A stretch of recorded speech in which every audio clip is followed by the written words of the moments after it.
A reading from the Gospel of Matthew. When Jesus and the disciples drew near Jerusalem, they came to Bethphage on the Mount of Olives. Jesus sent 2 disciples, saying to them, "Go into the village opposite you, and immediately you will find an ass tethered and a colt with her. Untie them and bring them here to me. And if anyone should say anything to you, reply, 'The Master has need of them.' Then he will send them at once." This happened so that what had been spoken through the prophet might be fulfilled. "Say to daughter Zion, 'Behold, your king comes to you, meek and riding on an ass, and on a colt, the foal of a beast of burden.'" The disciples went and did as Jesus had ordered them. They brought the ass and the colt and laid their cloaks over them, and he sat upon them. The very large crowd spread their cloaks on the road, while others cut branches from the trees and strewed them on the road. The crowds preceding him and those following kept crying out and saying, "Hosanna to the Son of David.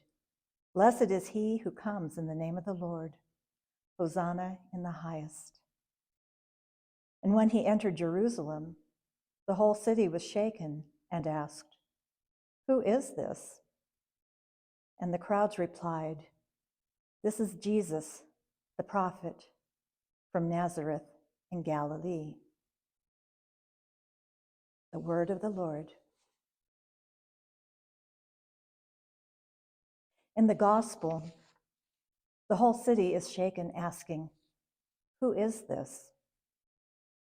It is Jesus, carrying the knowledge of his appointed time, the one carrying emotional anguish amid the palm-waving crowds, the one who knows he will be betrayed, the one who knows he will be denied. At the Last Supper, after taking the morsel from Jesus' hand, Judas went out, and it was night. In the Garden of Gethsemane, Jesus sweat blood. The medical term for this is hematidrosis, and the condition is related to the fight or flight response, leaving the sufferer with decreased blood volume, dehydration, and weakness. Hematidrosis makes the skin extremely fragile and tender. Pain would be more deeply felt. Every instinct for self-preservation within Jesus was screaming to get out of there. There was once an occasion when I accidentally and painfully lashed my face with a garment tie. After that, I will always cut off the tips to prevent a reoccurrence. Imagine the scourging with metal and bone tips on the end of the flagellum and compounded by the sensitivity caused by hematidrosis. This trauma alone could have killed Jesus. The crowning of thorns damaged the trigeminal and greater occipital nerves of the scalp. Being struck several times by the reeds contributed to the traumatic shock. Carrying the cross to Golgotha, falling, being whipped, played their traumatic parts in the ordeal. Trauma upon trauma.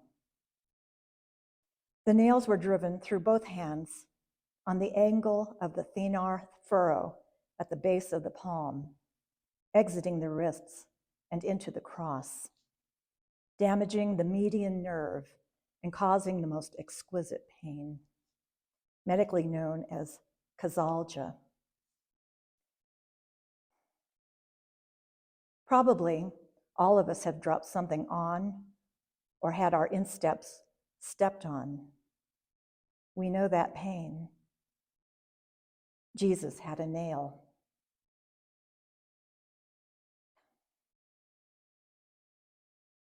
The whole city is shaken, asking, "Who is this?" He is the one who loves, the one who says to us, "You are worth it." He is the one who rides an ass, is crucified, and rises on the third day.